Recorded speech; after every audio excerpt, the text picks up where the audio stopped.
ಎಲ್ಲರಿಗೂ ನಮಸ್ಕಾರ.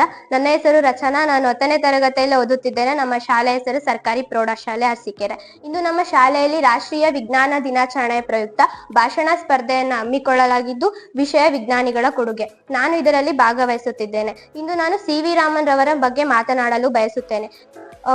ಮೊಟ್ಟ ಮೊದಲ ಬಾರಿಗೆ ಏಷ್ಯಾದಲ್ಲೇ ನೊಬೆಲ್ ಪ್ರಶಸ್ತಿ ಪಡೆದ ವಿಜ್ಞಾನಿಯಾಗಿದ್ದಾರೆ. ಹೆಸರು ಚಂದ್ರಶೇಖರ ವೆಂಕಟರಾಮನ್. ಇವರು 1888 ನವೆಂಬರ್ 7ರಂದು ಜನಿಸ್ತಾರೆ. ಇವರ ತಂದೆ ಚಂದ್ರಶೇಖರ್ ಅಯ್ಯರ್, ತಾಯಿ ಪಾರ್ವತಿ ಅಮಳ್. ಚಂದ್ರಶೇಖರ್ ಅಯ್ಯರ್ ಅವರು ಗಣಿತ ಹಾಗೂ ಬೌದ್ಧಶಾಸ್ತ್ರದ ಶಿಕ್ಷಕರಾಗಿರ್ತಾರೆ.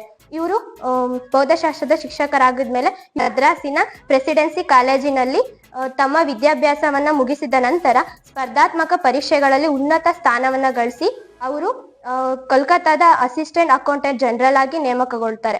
ನಂತರ ಇವರು ನಮ್ಮ ಭಾರತದಲ್ಲೇ ಒಂದು ಮೇಲುದ್ದೆಯನ್ನ ಕೆಲಸದಲ್ಲಿ ಮಾಡ್ತಿದ್ರು ಕೂಡ ಅವ್ರಿಗೇನೋ ಒಂಥರ ಅವರಲ್ಲಿ ಇದ್ದ ಒಂದು ವಿಜ್ಞಾನ ಆಸಕ್ತಿ ಅವ್ರ ಮನಸ್ಸಲ್ಲಿ ಹಾಗೆ ಉಳ್ಕೊಂಡಿರುತ್ತೆ. ಅದ್ರಿಂದ ಅವರು ಇದೊಂದು ಪರಿಣಾಮವಾಗಿನೇ ಅವರು ತಮ್ಮ ಹುದ್ದೆಯನ್ನ ತ್ಯಜಿಸ್ಬಿಟ್ಟು ನಮ್ಮ ಬೆಂಗಳೂರಿಗೆ ಬರ್ತಾರೆ. ಅವರು ಬೆಂಗಳೂರಿಗೆ ಬಂದ್ಮೇಲೆ ಅವ್ರು ಉಪನ್ಯಾಸರಾಗ್ತಾರೆ. ಅವ್ರಿಗೊಂದು ಅವಕಾಶ ಸಿಗುತ್ತೆ.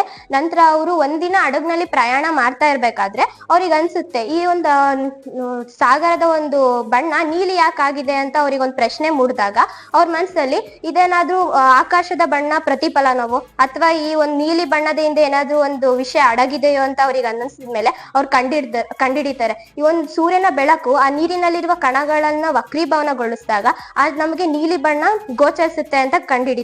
ಇದರಿಂದ ಅವರಿಗೆ ಮುಂದೆ ಏನಾದ್ರೂ ಒಂದು ಸಾಧನೆ ಮಾಡೋದಕ್ಕೂ ಕೂಡ ಈ ಒಂದು ಅವಕಾಶ ಇದು ಸಹಾಯಕವಾಗುತ್ತದೆ. ನಂತರ ಯಾವುದೇ ಒಂದು ಪಾರದರ್ಶಕ ವಸ್ತುವಿನಿಂದ ಬೆಳಕಿನ ಕಿರಣಗಳನ್ನ ನಾವು ಹಾಯಿಸಿದಾಗ ಅದರಿಂದ ಹೊರಬರುವ ಕಿರಣಗಳು ಒಳಬರುವ ಕಿರಣಗಳಿಗಿಂತ ಭಿನ್ನವಾಗಿ ಗೋಚರಿಸ್ತವೆ.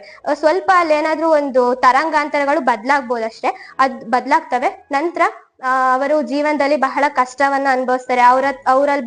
ಅವರಲ್ಲಿ ಸ್ಕಾಲರ್ಶಿಪ್ ಅಂತ ಬರುತ್ತಲ್ಲ, ವಿದ್ಯಾರ್ಥಿ ವೇತನ, ಅದ್ರಲ್ಲೇ ಅವ್ರು ಓದ್ತಾರೆ. ಓದಿದ ತಕ್ಷಣ ಅವರು ಒಂದು ಸಾಧನೆಯನ್ನ ಮಾಡ್ತಾರೆ. ಯಾವ್ದೋ ಒಂದು ಪ್ರಯತ್ನ ಪಡ್ಬೇಕು, ಏನಾದ್ರೂ ಒಂದು ಸಾಧನೆ ಮಾಡ್ಬೇಕಂದ್ರೆ ಪ್ರಯತ್ನ ಪಟ್ಟಾಗ ನಮ್ಗೆ ಫಲ ಸಿಗುತ್ತೆ. ಅವರು ಹಾಗೆ ಪ್ರಯತ್ನ ಪಟ್ಟಿದ್ರಿಂದಾನೇ ನಮ್ಗೆ ಫಲ ಸಿಕ್ತು. ಫಲ ಅವರು ರಾಮನ್ ಪರಿಣಾಮ ಎನ್ನುವ ಒಂದು ಸಂಶೋಧನೆ ಇದನ್ನ ಮಾಡ್ತಾರೆ. ಅವರು ಸಹೋದರರ ಹತ್ರ ಸೇರ್ಸ್ಕೊಂಡ್ಬಿಟ್ಟು ಅವರೊಂದು ಸಂಶೋಧನೆಯನ್ನ ಮಾಡ್ತಾರೆ. ಸಂಶೋಧನೆ ಮಾಡಿದ್ಮೇಲೆ ಅದೇ ರಾಮನ್ ಪರಿಣಾಮ ಆಗಿರುತ್ತೆ. 1930ರಲ್ಲಿ ನೊಬೆಲ್ ಪ್ರಶಸ್ತಿಯನ್ನ ನೀಡಿ ಗೌರವಿಸಲಾಗುತ್ತದೆ. ಇದು ನಮ್ಮ ವಿಜ್ಞಾನ ಕ್ಷೇತ್ರಕ್ಕೆ ಸಿಕ್ಕಂತಹ ಮೊಟ್ಟ ಮೊದಲ ನೊಬೆಲ್ ಪುರಸ್ಕಾರವೂ ಹೌದು.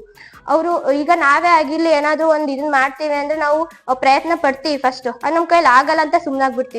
ಅದೆಲ್ಲ ನಾವು ಪ್ರಯತ್ನ ಪಡ್ತಾನೆ ಇರ್ಬೇಕು. ಪ್ರಯತ್ನ ಪಡ್ತಾ ನಮಗೆ ಒಂದಲ್ಲ ಒಂದು ದಿನ ಫಲ ಸಿಗುತ್ತೆ. ಹೀಗೆ ನಾವು ಸಿ.ವಿ. ರಾಮನ್ ರವರ ಆದರ್ಶ ಗುಣಗಳನ್ನ ಪಾಲಿಸ್ಕೊಂಡು ಅವ್ರ ತರ ಮುಂದೆ ನಾವು ಒಂದು ದೊಡ್ಡ ವಿಜ್ಞಾನಿಯಾಗಿ ಬಾಳೋಣ ಅಂತ ಹೇಳ್ತಾ ಈ ನನ್ನ ಪುಟ್ಟ ಭಾಷಣವನ್ನ ಮುಗಿಸುತ್ತಿದ್ದೇನೆ. ಧನ್ಯವಾದಗಳು.